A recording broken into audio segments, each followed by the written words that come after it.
Well, Fritjof, it's a pleasure to have you here in Argentina. We are very happy to have you here in the program too. And I hope you have a nice day with us during these days. Thank you very much.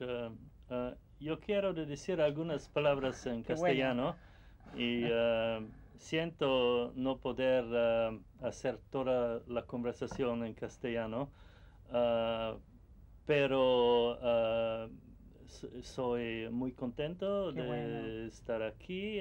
Muchas gracias de la invitación. Es mi primera visita en Argentina y estoy muy contento porque he admirado vuestra cultura por muchos años.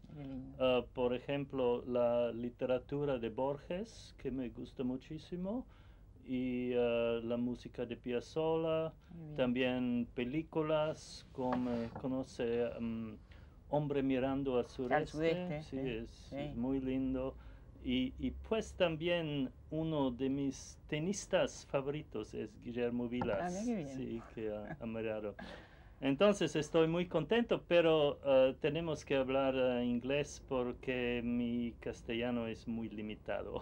Pero hablas muy bien, igual, hablas muy bien. So we'll have to go on in English. In English, yes. Okay. Okay, Fritjof. Well, just tell us, and for the public, how did you start it? Because you are a quantum physicist. Right, and right. Well, this is a long story. I have now, written many books and done a lot of research. My first book, for which I'm still best known, The Tao of Physics, was published in 1975. So that's now 25 years. Okay. And when I look back on those 25 years, I can say that my work has really focused on a single theme, which is the dramatic change of concepts and ideas in science in the 20th century, the emergence of a new vision of reality, and the social and philosophical implications of this cultural transformation.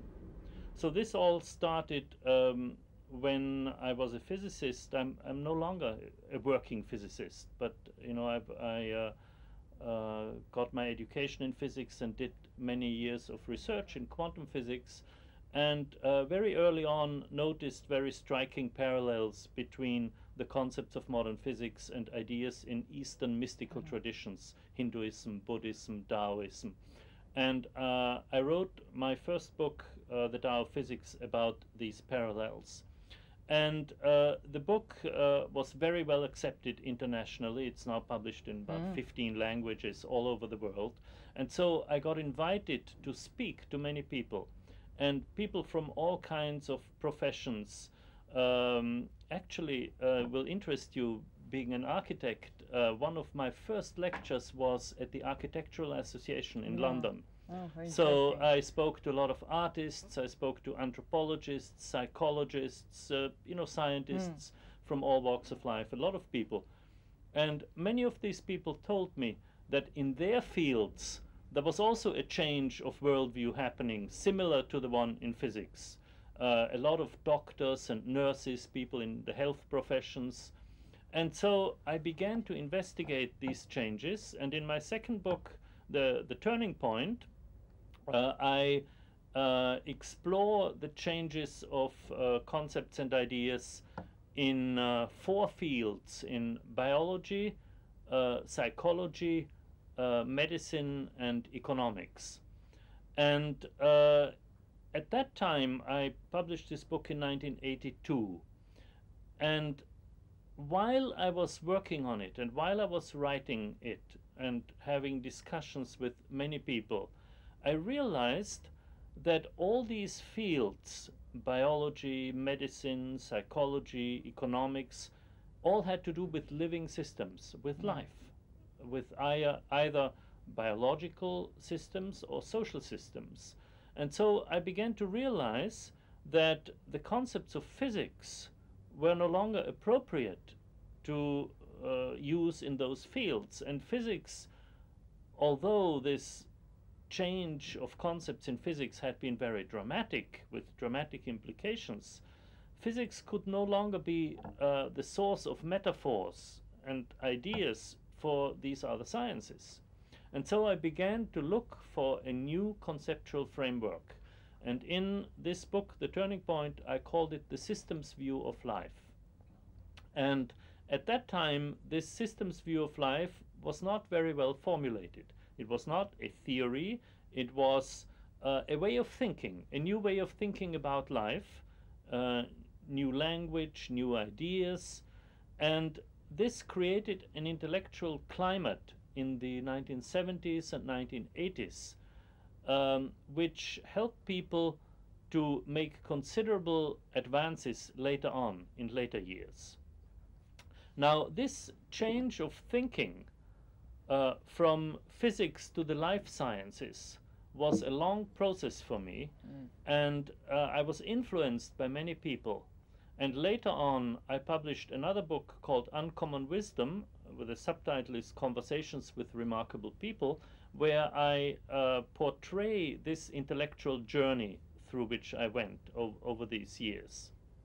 It's a fascinating book. I've read it. Thank you. Yes, so it contains, well, it begins with my contacts in physics, Werner Heisenberg, who influenced me very much, one of the founders of quantum physics, and then some other physicists, and then I talk about, you know, Stanislav Grof and R.D. Laing and E.F. Schumacher, Hazel Henderson, many people who influenced me. Too, no? Krishnamurti also, yes, a lot of people in this book. So what happened then in the subsequent years in science was that an enormous advance was made toward understanding living systems, because in the 1970s a whole new mathematics was created to understand the complexity of living systems. And this actually is popularly called complexity theory, or the science of complexity. Technically, scientists and mathematicians call it nonlinear dynamics, because it refers to the main characteristics of this mathematics, that it's a nonlinear mathematics. And this has allowed us really to model living systems much more accurately. Let me just give you an example. Yes.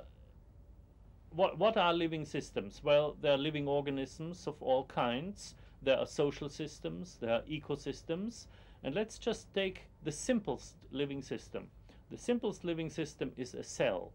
And also among the cells, there are grades of complexity. And the simplest cell is a bacterium.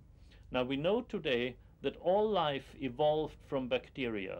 And when life evolved, 3.5 billion years ago, the first 2 billion years, there were only microorganisms on the planet. And so the simplest organism is a bacterium, a bacterial cell. And a bacterial cell consists of a membrane, a cell membrane, a cell fluid, a few strands of DNA swimming in that fluid, and not much else. But at any time, there are thousands of chemical reactions in that simple cell, literally thousands of reactions, all interconnected. And so until recently, there was just no way you could picture this. When you have several thousand chemical processes in a network that are all interconnected, how do you describe this mathematically? Well, what happened in the 1970s was computers. So we had high-speed computers available for the first time, and they allowed us to solve these complex nonlinear equations and have computer models. And so a whole new mathematics was developed, complexity theory or nonlinear dynamics, new techniques, a new language, and new results. And so then in the early 1980s, many theories of living systems were developed by Prigogine, for instance, by Umberto Maturana, Francisco Varela in Chile, and many other people, James Lovelock with the Gaia theory and Lynn Margulis. And these all used the new nonlinear theories, the new nonlinear mathematics. And so in my last book, The Web of Life, I give a summary of these theories of complexity and of the new understanding of life that is now emerging from these theories. Well, I should also tell you something else, that this is one big part of my professional life. There's another big part, and that is I have worked as an environmental activist now for 20 years. I'm very concerned about ecology, about the situation in the world, about future generations, about the fate of our children and their children. And it is interesting and very fortunate for me that these two fields really hang together very closely. And I'd like to tell you why and go a little bit into this. I like this, and I believe it's very important then if you can explain the work you are doing now and your concern and all of that. So one of the central problems of our time, maybe the central problem, and this will become ever clearer in this new century, is to create sustainable communities. And this concept of ecological sustainability was introduced by the ecology movement 20 years ago, but it's still very confusing to people, and they still don't quite know what it means. Now, when you study the evolution of life and the nature of life, which is my main scientific interest now, then you see from these first bacterial cells 3.5 billion years ago, life has evolved, creating microorganisms and then multicellular organisms, plants, animals, humans, ecosystems.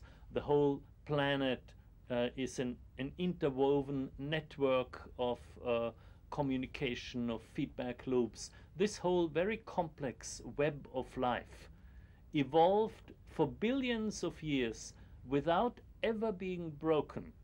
Although individuals die and are born, life itself continues.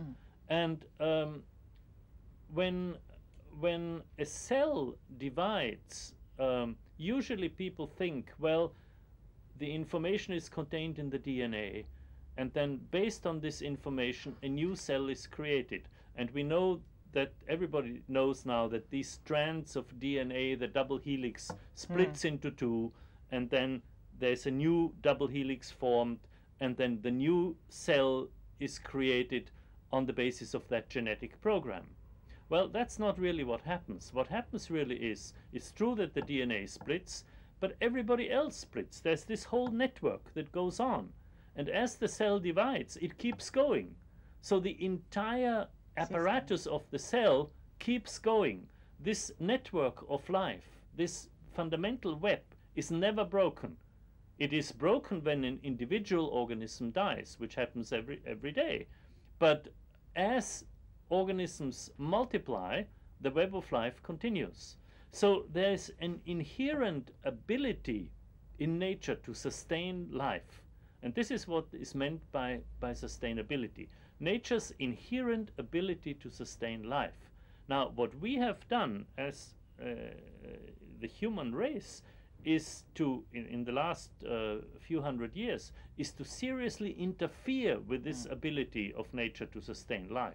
And now we are polluting and poisoning the air and the waters and the land. We are destroying species. We are reducing biodiversity. We are introducing massive climate change. For instance, you know that recently I was told in Argentina you had a lot of floods, a lot of rain. Well, a few months ago there were a lot of floods in Italy, in northern Italy, in England, really serious flooding. There are hurricanes, many more hurricanes than usual. There are droughts, in India, in Bangladesh, huge inundations. Well, these are not coincidences. No. These are not forces of God. This is something we humans have created because of the way we live. This so-called greenhouse effect introduces big climatic changes and destabilizes the climate.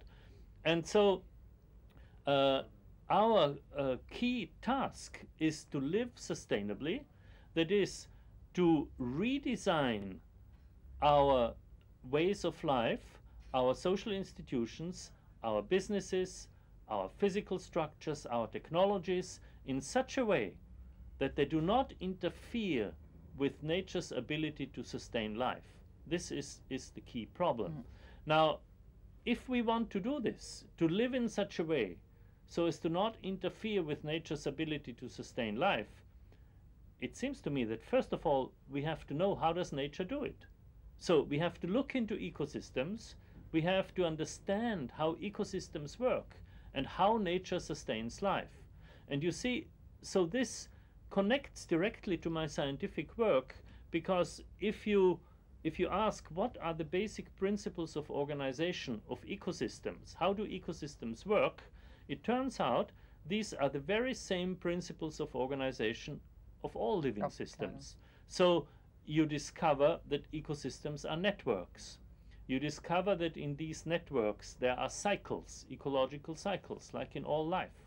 You discover that in an ecosystem there is no waste, that what is waste for one species is food for the next, so that matter cycles through the ecosystem. And you discover that life has taken hold of all the niches in the planet, not by combat, but by networking, by cooperation. So these are very profound lessons that we have to learn. It's a very important concept. Right. And so you see, the scientific work of understanding the nature of life relates directly to the ecological work of understanding ecosystems. And this is what I have called ecological literacy, to be literate about the principles of organizations of ecosystems. Now we have to introduce this ecological literacy, or eco-education, if you wish, or eco-pedagogy, in all systems of education, from schools to universities to professional education. And in California, I work with schools. I'm a founding director of an organization called Center for Eco-Literacy, which trains teachers to teach ecology and promotes nature projects for children, so that children get out into nature. They have gardens in schools, they have their school garden, they grow vegetables, they grow fruits, they harvest them, they cook meals, salads, and make meals in schools. They go out into farms, they go out into creeks to do creek restoration and to study nature, and so on, to really learn ecology, you know, as small children, so that they will have this kind of understanding. Incorporated when they are older. Yeah. So this is what I basically do, and in the last 2 years I have begun work on a new book, and I'm about halfway through, and it's the same theme as in the Web of Life, this view of complexity theory and systems theory of living systems, but extending it more to the social domain, to integrate the biological dimensions, the cognitive dimensions, and the social dimensions of life. And that's what I'm working on now. Okay. Do you find, Fritjof, by what you've said, that by studying networks and living systems, that everything tends to work on the same patterns? Or yes, absolutely. You see, this is one of the key insight of systems theory, that living systems occur at all levels, and you have systems within systems. For example, in our organism, we even call them the nervous system, the immune system, the digestive system. Those are living systems. Then every muscle is a living system, every tissue, and then every cell is a living system. And then we are part of communities, we are part of societies, and we are part of ecosystems. So you have systems nested within systems, and at each level you have the same principles of organization. These networks, for instance, or the flow of energy. All living systems need to nourish themselves with a flow of energy and matter that goes through them. And that is true at all levels. You have cells that are chemical networks, and the flow of energy is, a flow of oxygen, of nitrogen, of, various chemical substances that go into the cell and that are processed in this cellular network, and then the cell builds structures out of this food. And we do the same. Multicellular organisms do the same. We eat and we use the chemical compounds of our food to maintain and grow our own structures. Now you can shift the level and talk about social systems, talk about a community, and you have networks of conversations. And each conversation creates thoughts and creates other conversations. So the food, the nourishment is ideas. Human systems, social systems are also open to information and ideas. And these ideas are processed. I mean, this is what we're doing right now.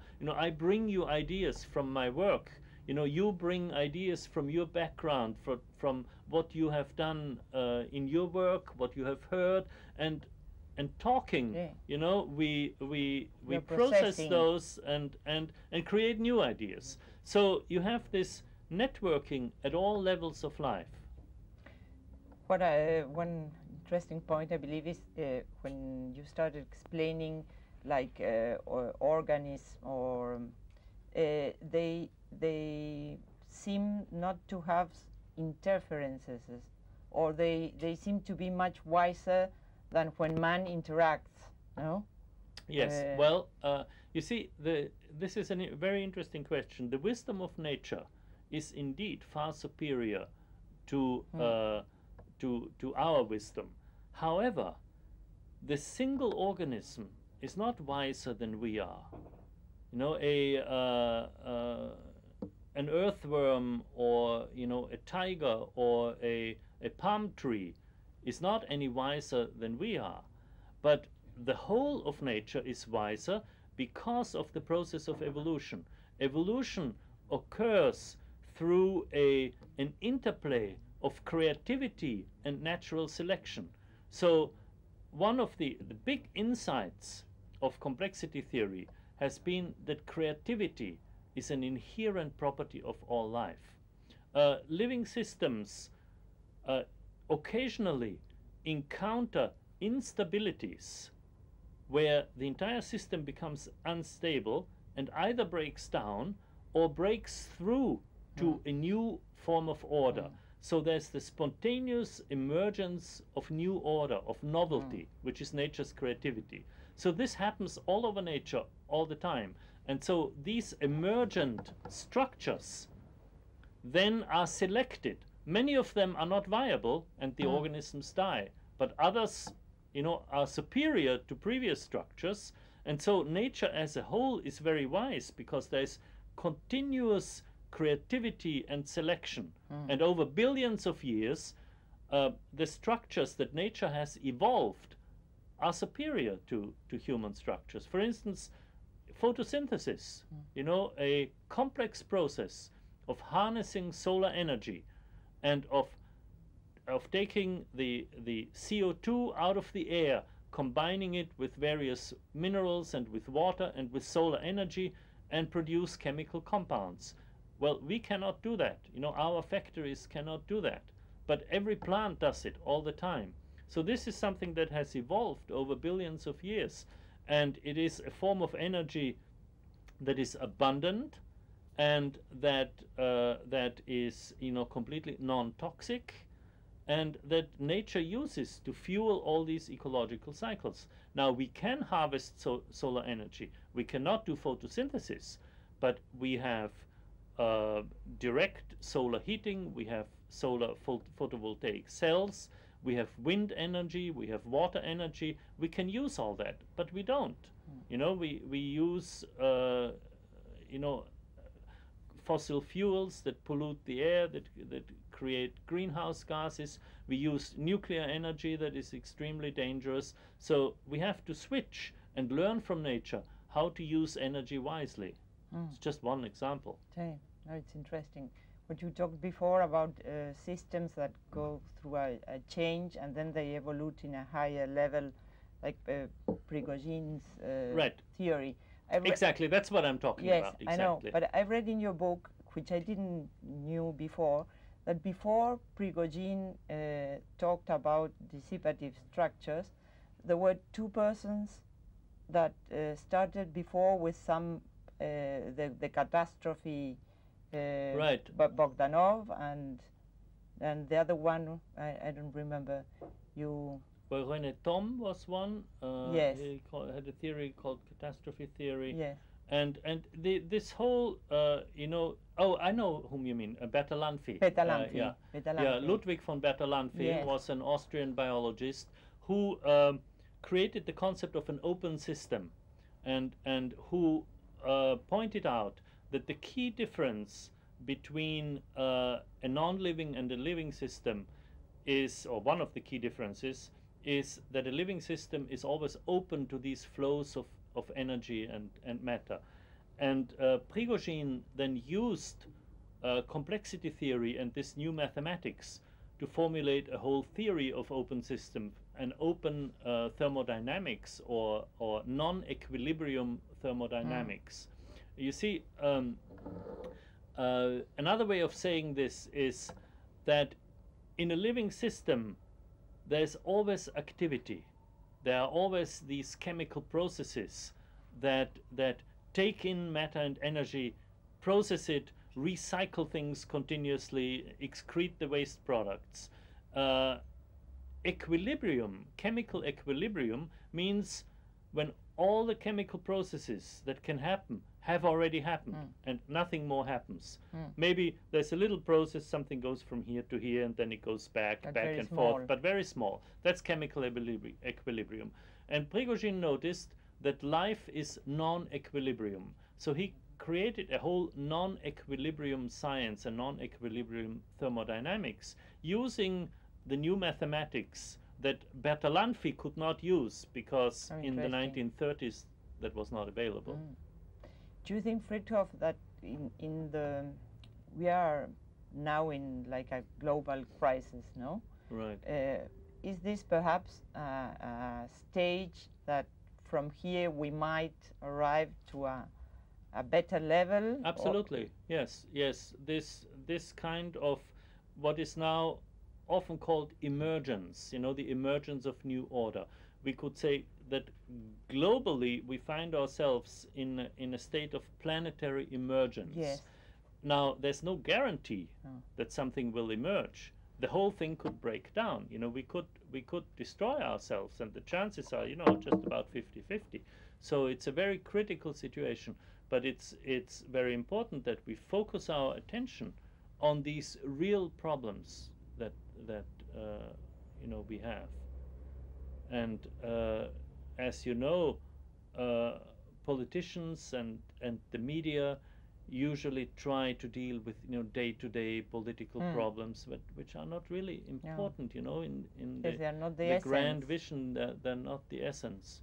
To create sustainable societies. Now, to create sustainable societies and sustainable communities also means to nurture community.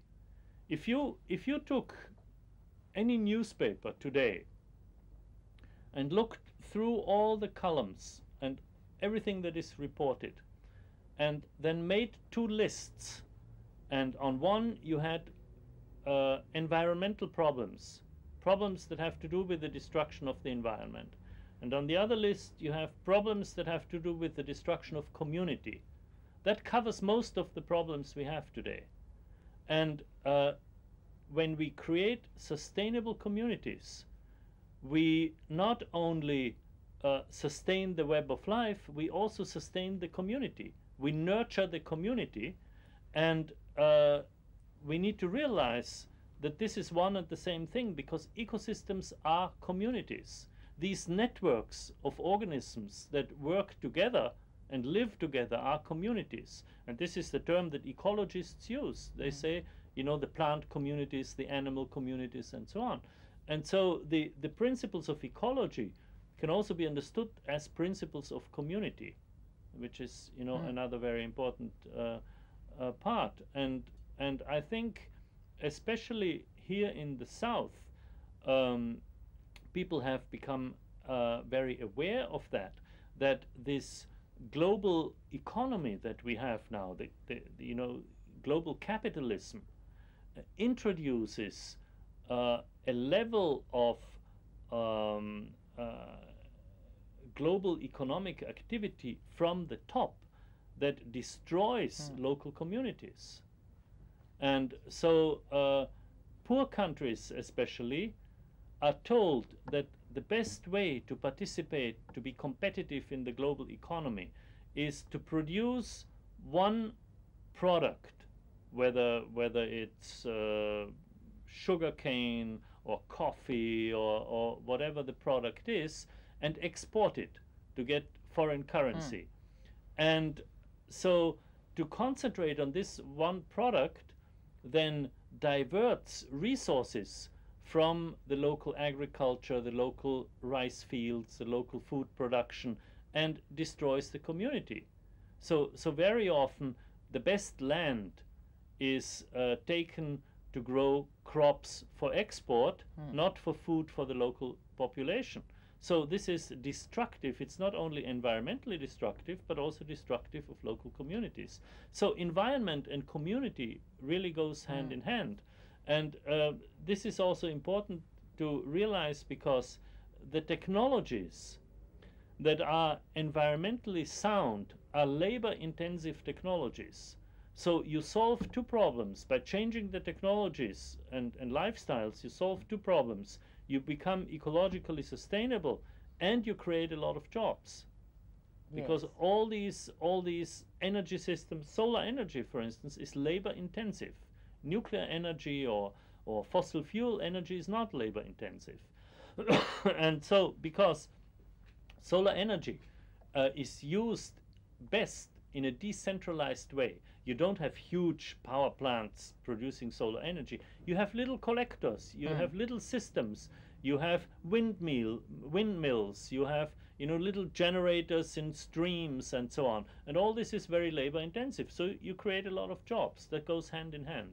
So it's living ecologically sound, creating and maintaining community, and creating jobs. That goes hand in hand. It's more like a rural setting, no? Yes. That the problem should be surely to that big cities. Yes. How do you handle big cities and this problem? Or there's this exactly. equilibrium. You see, what happens is very often that with this new rule, with these new rules of the global economy, people are told that they have to produce things for cash, for foreign currency, and so instead of having small farmers producing a variety of crops, they produce a single crop. It's all mechanical, it's all machines on huge fields, and the family farms have to be given up, and so the farmers migrate to the cities and become unemployed and become part of the poverty of the cities. So, you know, all this needs to be reversed. But also, Marisa, I think we have to be clear that we are not advocating going back to the past, because rural life can also be very miserable. We are advocating a mixture of new technologies, like, you know, photovoltaic cells and new you know, solar powered vehicles, and we can build houses now where the windows serve as the air conditioning, where they're sort of smart windows. They're called super windows. They insulate and regulate the temperature. Yeah. And so all these are sophisticated new technologies. We're not advocating, you know, going back to the Middle Ages. We're advocating a decentralized, ecologically oriented technology. And the whole field is best described as ecological design or eco-design. And this is a big area now where many people are working in. There should be also surely more consciousness in people to be able to implement all these changes. Yes, you know? and you see these technologies are really more efficient and therefore cheaper than the technologies we have now. But the economy is structured in such a way, and politics is structured in such a way, that the old technologies get a lot of subsidies from government. Okay. So if you build cars, even if you grow tobacco, which is not a healthy thing to do, you get a lot of subsidies from government. And so it's very uneven, as we say in America. It's an uneven playing field, and we have to level the playing field, and this requires a reorientation of the tax structure, because the things that are really expensive and damaging to humanity should be taxed, like toxics, fossil fuel, energy, and so on. And the things that... Do you mean that they should pay a higher tax? Higher tax. So if they want to do it, they should pay much more. Yeah. And the things that are abundant, now what's the most abundant resource we have? People. Same. The millions of people all over the world. They shouldn't be taxed. So there should be no employment tax. So we should shift the taxes from income tax and employment tax to ecological or green taxes, so that if you live an ecologically sound lifestyle, you shouldn't pay taxes. The people who pollute should pay the taxes, you see. Now, if that happens, then every competition in business will automatically be a competition for a better environment, because the ecological things will be the more effective and will give you more profit, because they will cost less. You pay less taxes. So in agriculture, for instance, organic farming will be the cheapest. Chemical farming will be more expensive. Now it's the opposite. So that's what we have to change. It's a big change, all the same, for people. And all these things are happening already. For instance, in Europe, there are several countries who have started that. Norway, Sweden, Holland, Austria, there are several countries, and this is called an ecological tax reform. That's very interesting. It's working since since the last 5 years or so. And it's working well. And well, it's a complicated subject, and people need to realize that I'm not talking about new taxes. You see, whenever you mention taxes, you say, "Oh, I don't want to pay more tax." No one wants to pay any more. Right. So it's a shift of taxes. There are 3 conditions to this ecological tax reform. The first is that it is a shift of taxes, so the total taxes for the government will be the same. The government will not collect more taxes, but it'll be a shift. The income taxes will go down, and the ecological taxes of raw materials and energy will go up. So, as I said before, if you produce something in an ecologically sound way, you'll pay less tax. If you live ecologically sound, you pay less tax.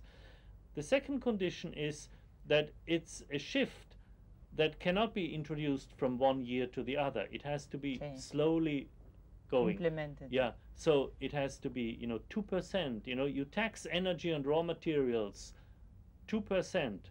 Then you go up to 5%, then you go up to 7%. So it's a slowly rising tax shift. And the third condition is that it must be precisely specified by government, so that businesses can look ahead into the future and change the design. Because these changes of design, you can't do, you have to shift your investment, and you can't do it from one year to the other. But over a 10-year period, over a 20-year period, you can do. And people often say, when you talk about sustainability and ecological lifestyles, you say, well, people are so lazy and they don't want to change, and it's so difficult to change people. And that is true. But business is not difficult to change, because businesses always look ahead, and they calculate ahead.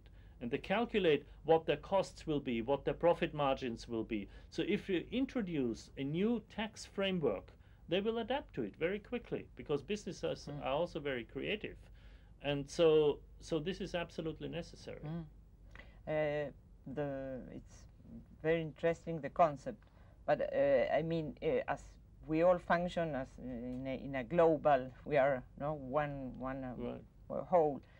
we would need this to be implemented consequently in all the planet. Yes. Because otherwise, no? Otherwise, there's a competitive advantage of yes, one advantage country. of some over the other, because the one that harms the planet. That's right. That's right. This has to be implemented at the level of the G7, the leading industrial nations. Yes, as a global totality. But you know, it will be implemented when the awareness is there. I think first you have to raise the awareness of people, and you and I, you know, have that in common. We work in this field, you know, raising people's awareness. You with your programs, and I with my books. You with your books and your work and your lectures. So our conversation is going all over the place. Yeah, no, but it's very interesting because I mean, I believe everybody now is worried about what we are, the way we are living, the problems we are having.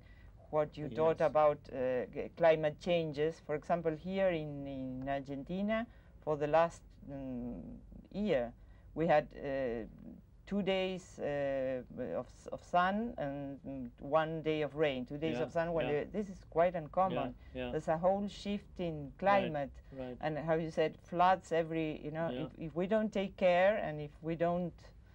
And you know, when you look at the newspapers and the television, they talk about natural disasters, and it's true, they're natural disasters, but they're human-made. Claro, generated by man. And this should be emphasized. In England, when they had these big floods a couple of months ago, Prince Charles spoke out, and he said, "This is human folly, you know, and we have to change our ways." And so he's one of the spokespersons of this, you know, change of awareness. Because I believe it's also very important what you do in teaching small children. Yes. No, because they are it's very difficult when people are bigger to make a shift. That's right. That's right.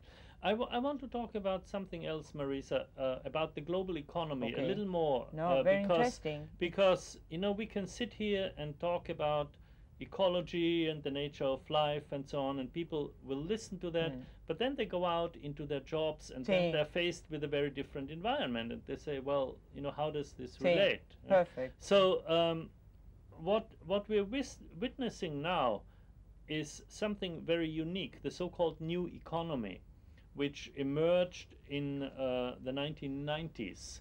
And it emerged as a consequence of the information technology revolution. Globalization is first and foremost a global communications network.